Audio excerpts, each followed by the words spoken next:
I agree with Annie that often the debate about testing is very dichotomised. People are either for it or against it. And I've spent a lot of time over the past few years talking to people all around the world and at very different scales, from students in classrooms up to the people that run PISA at the OECD, about assessment, about data and about accountability.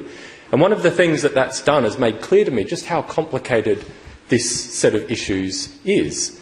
And so I'm trying to kind of trouble the either-or. That's part of the work that we're trying to do in our book that Annie mentioned.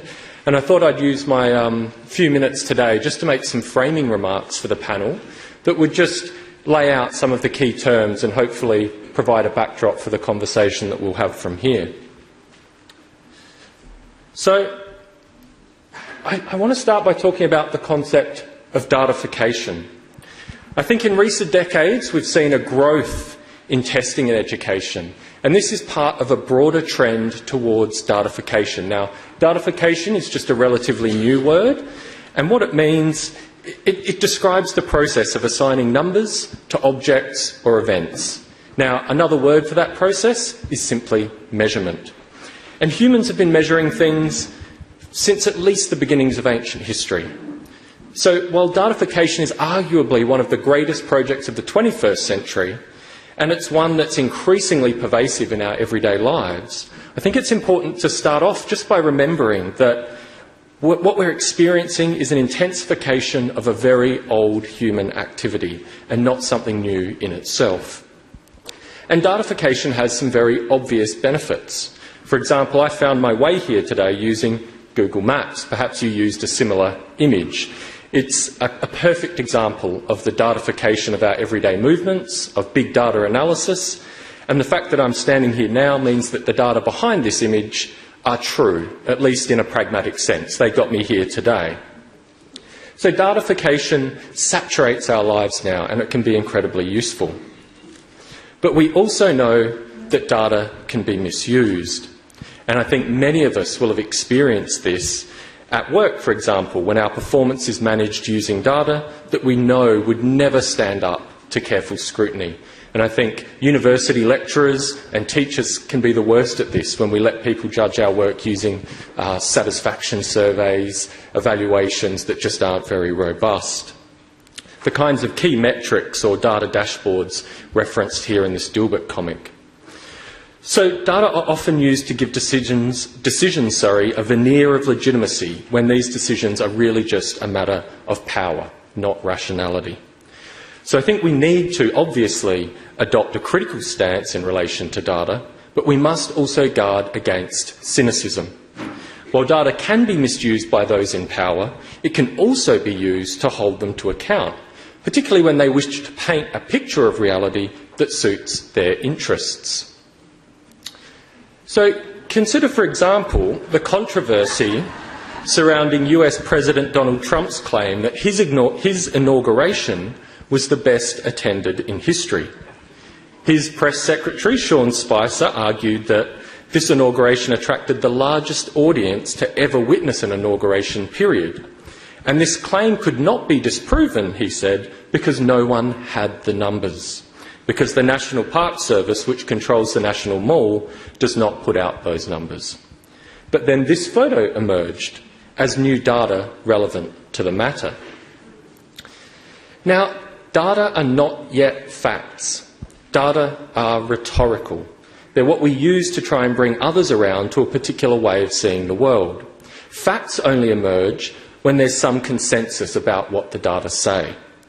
Now, the people who work for Trump argued that this image does not prove that more people attended Obama's inauguration because the white ground covers bias our ability to determine the truth of the matter.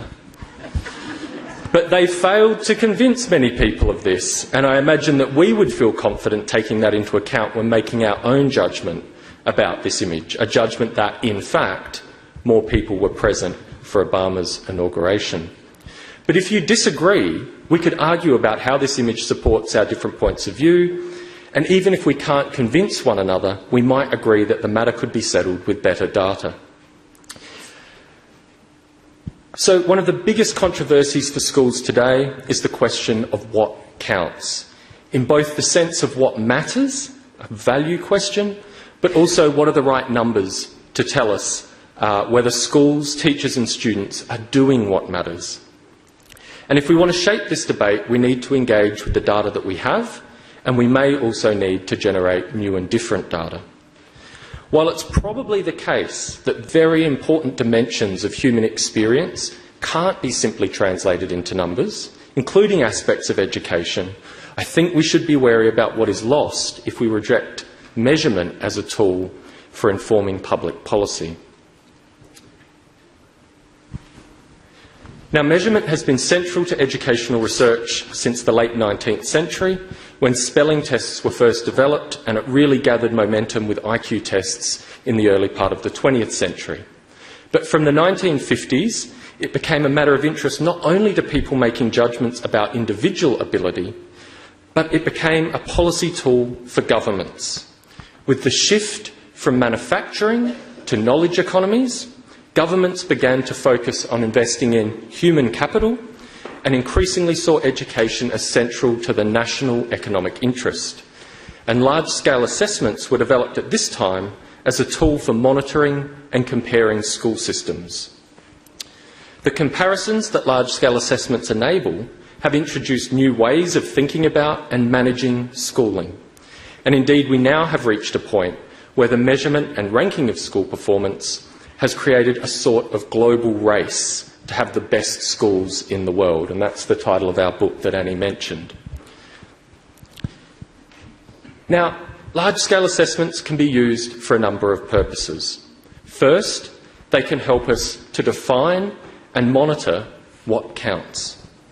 They can also be used to control schools and school systems, for example, through systems of rewards and sanctions.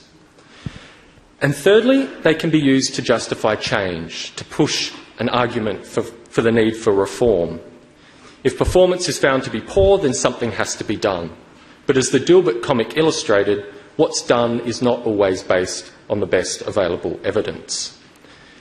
Education ministers and others who are responsible for leading school systems need some numbers to justify what they're doing. Public education costs a lot of public money, and taxpayers are entitled to some accountability for how that money is spent. And for better or worse, these sorts of assessments can be a relatively inexpensive and low-impact way of enhancing public confidence. So I think we can certainly have a debate about the ability to datify education, whether we can legitimately assign numbers to education.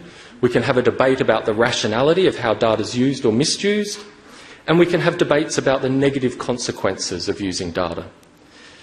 But I think we should also be asking the question of what kinds of large-scale assessments do we want in our schools, not rejecting them a priori and then justifying that rejection, but actually having a debate about what would be the right tests to give us the right numbers. Thank you.